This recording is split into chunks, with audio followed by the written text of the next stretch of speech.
नमस्कार, मी भारती. तुमच्या सर्वांचं खूप खूप स्वागत आहे माझ्या चॅनलवर. मागच्या व्हिडिओमध्ये बऱ्याच विधी दाखवायच्या राहिल्या होत्या. खरं तर बऱ्याच विधी शूट झालेल्या नाही आहेत आणि बरेच व्हिडिओचे पार्ट शूट झालेले नाही आहे, कारण का घरातलं लग्न असल्यामुळे सगळ्याच ठिकाणी पोहोचणं पॉसिबल नव्हतं. इथे लग्न लावायला पाहुणे स्टेजवर यायच्या आधी त्यांचं गठबंधन झालेलं आणि जे गठबंधन करते ती आहे रवीची बहीण. ही माझी आत्या आहे. आणि याच्यानंतर नमिता आणि रवी गेले होते चेंज करायला सप्तपदीसाठी, आणि सप्तपदीसाठी हा आहे रवीचा लुक आणि इथे हा नमिताचा दुसरा लुक.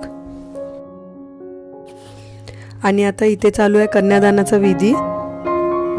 इथे माझे आई बाबा नमिता आणि रवीच्या कन्यादानासाठी बसले आहेत. इथे माझ्या आई बाबांनी रवी आणि नमिताचे पाय धुतले आणि मग त्यानंतर त्या दोघांच्या पायांना कुंकू लावलंय.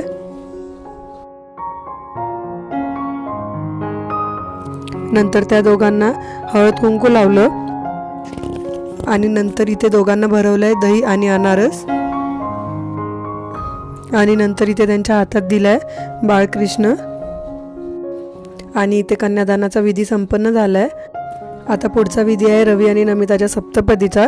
तर आता इथे मंगळसूत्रात हळद कुंकू भरलेलं आहे आणि मग नंतर इथे आता हवन चालू केलंय.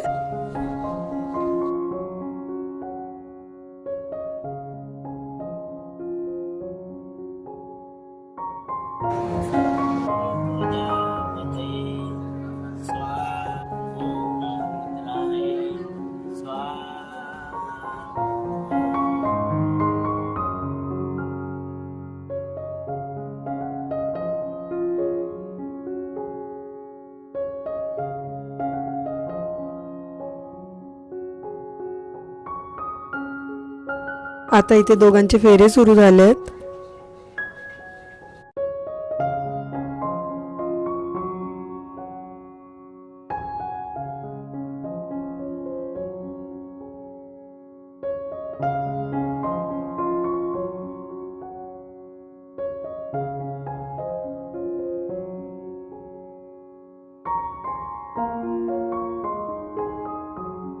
इथे घातलंय नमिताला मंगळसूत्र आणि मग इथे कुंकू भरलंय. इथे आता तो तिला जोडवी घालतोय आणि फायनली नमिता आणि रवी आता एकमेकांचे झाले. लग्न झाल्यानंतर मग आता आम्ही सगळे आलोय जेवायला. ते इथे या दोघांना उखाणं घ्यायला सांगितलंय.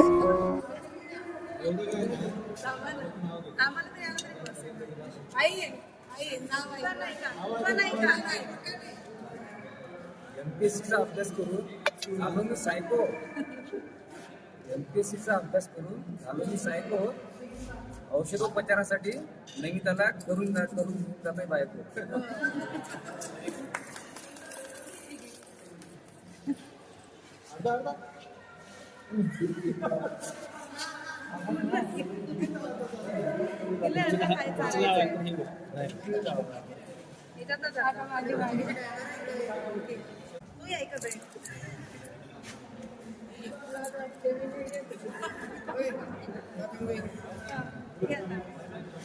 खुर्चीला फक्त आत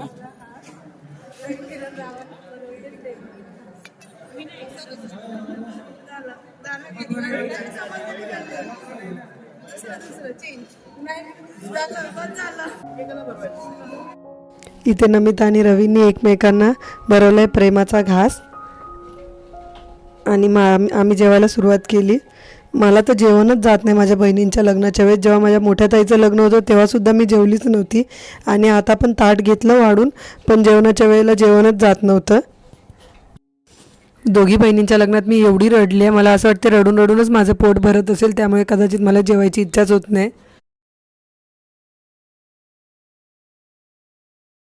हे आहेत माझे मावशी आणि काका, ज्यांच्या घरून नमिताचं लग्न झालं. इथे सुरू आहे आता नमिताची विदाईची तयारी. इथे आईंनी आधी त्या दोघांना हळद कुंकू लावलं, नंतर त्यांचं औक्षण केलं. मुलगी ही माहेरची लक्ष्मी असते आणि जेव्हा लक्ष्मी आपलं घर सोडून सासरी जाते तेव्हा आमच्या इकडे असं धाग्याने तिचं माप घेतात आणि मग त्या धाग्याला हळद कुंकू लावून तो धागा तिजोरीमध्ये ठेवतात. याच्या मागे असं असतं की माझ्या घरची लक्ष्मी माझ्या घरातच राहू दे. आणि मग नंतर इथे भाताने त्या दोघांची दृष्ट काढली आणि नंतर पाण्याने.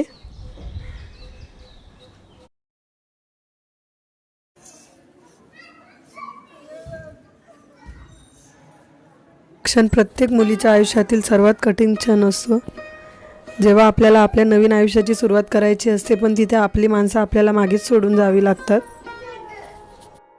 मी तर माझ्या आईला नेहमी म्हणते, तुला एकच दुखणं देवाने 3-3 वेळा सहन करायला दिलंय.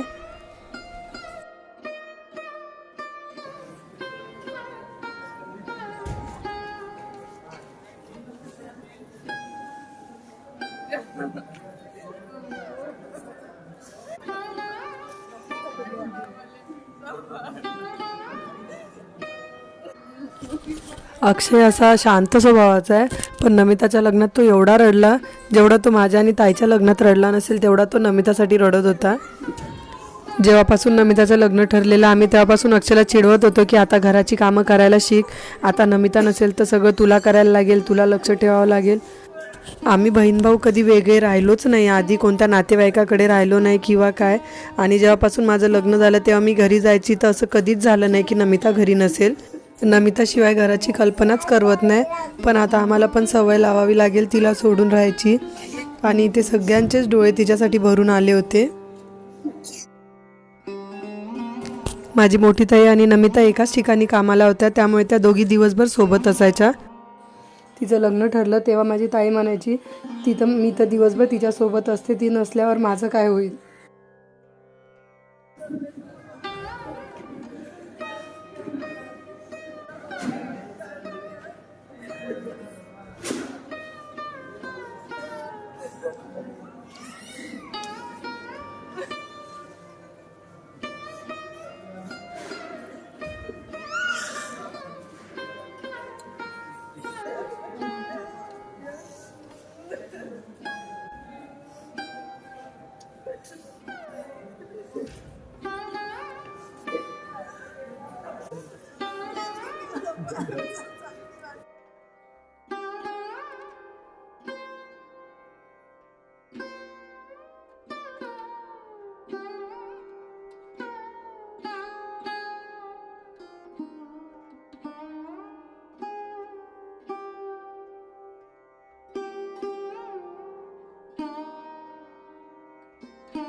जायच्या आधी नमिता आणि रवीने सगळ्यांच्या पाया पडल्या आणि सगळ्यांकडून आशीर्वाद घेतला आणि मग सगळ्यांनी त्यांना पैसे दिले. आमच्या गावी अशी पद्धत आहे की पाया पडले तर मग पैसे देतात. आणि नंतर इथे नमिताला तुळशीला पाणी घालायला सांगितलं आणि मामांनी हा दिवा तिच्या डोक्यावर ठेवला. आमच्या सगळ्या बहिणींच्या लग्नात नमिताने बुटं चोरायची परंपरा कायम ठेवली होती, मग तिच्या लग्नात आम्ही ती कायम ठेवली आणि आम्ही नवऱ्याचे बुटं चोरले. ते कलश अदला बदली केला आणि तेव्हा म्हणतात, घ्या तुमचा हंडा डेरा, आम्ही चाललो आमच्या घरा. पुढच्या वेळेस तू या घरी सगळ्याचे बुट लपून ठेवतो. ते कोणती पद्धत काढली नवीन लपवत असते नवरीच्या बटणे काही पद्धत पुढे म्हणा नवरीचा माय. इथे नवऱ्याच्या भावाने नमिताची चप्पल चोरली. तो म्हणत होता, तुम्ही माझ्या भावाचे बुट लपवले तर मी तुमच्या बहिणीची कशी सोडू.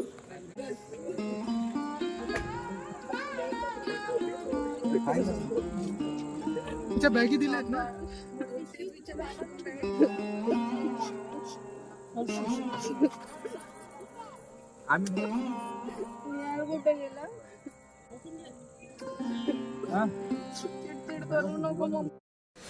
इथे निर्वाणी गाडीत बसायची जिद करत होती, म्हणून मग तिला 2 मिनिटासाठी गाडीत बसवलं आणि बस आता नमिता निघाली आहे तिच्या घरी जायला. रवी या दोघांना तुमच्या सर्वांचे खूप सारे आशीर्वाद द्या. माझ्या चॅनलला लाईक, शेअर, सबस्क्राईब करा. तसेच बेल आयकॉनवर क्लिक करा, म्हणजे माझ्या येणाऱ्या व्हिडिओचे नोटिफिकेशन्स तुम्हाला मिळत राहील. आणि लवकरच भेटूया पुढच्या व्लॉगमध्ये. तोपर्यंत काळजी घ्या आणि माझे व्हिडिओ बघत राहा. बाय.